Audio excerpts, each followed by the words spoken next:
you grew up in Hawaii. What's the music scene like there? You know, it's a very eclectic mix of music.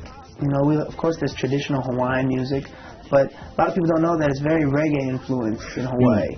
A lot of the radio stations are playing strictly reggae and local reggae bands. And I grew up listening to that and loving that. I know, when I compliment her, she won't believe me.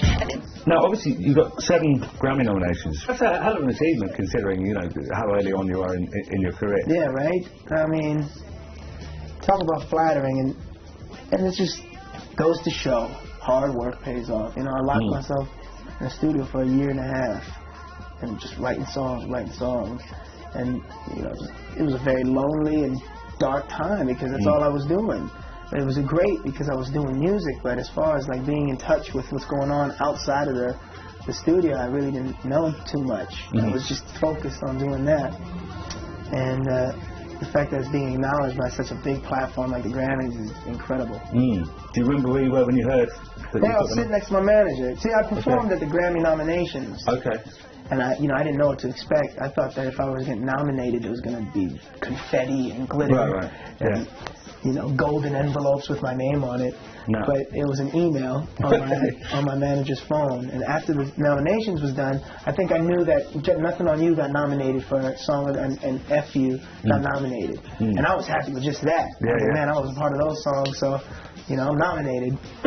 But then my manager got the press kit, I think it's called. Yes. And where they sent out what the nominations are. And that's how I found out. He showed me on his BlackBerry. And it said Eminem 10, Bruno Mars 7. Not bad. Damn it, Eminem. There's always next year.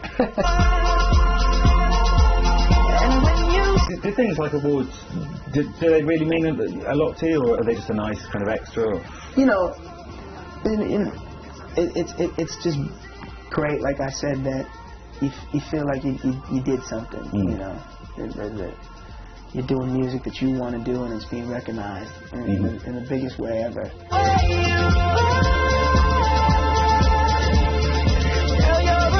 Chris Brown tweeted that you two have written a track for his new albums. And no, we haven't written anything. Is this not true? No, I've met him. Oh, okay. I think he was talking more about we finally met each other. We did a show together. Right. It was me, him, and Drake. And we were just backstage, and he was like, "Yo, man, I got some songs I'd love for you to hear." And I said, "Absolutely, let's get in the studio." And that was that. Okay. And then I went off on tour, and he's doing his thing. There was a newspaper article, I think it was the New York Daily News last October, and I think that was probably when Just the Way You Are was doing its thing in the American charts. And it said that you and a band called Far East Movement? Far East Movement, that's right. It said that you were like the kind of figureheads of a new kind of like Asian American movement in popular music. Do you see it? Great. Do you see it that way, or? I mean, yeah. I don't know if I'm a necessarily movement, but I'm my mother's Filipino. Yeah. And it's because of her I know how to sing, and her brothers are incredible musicians, and my uncles. So I guess in a way, yeah, I'm an Asian pop star. Yeah.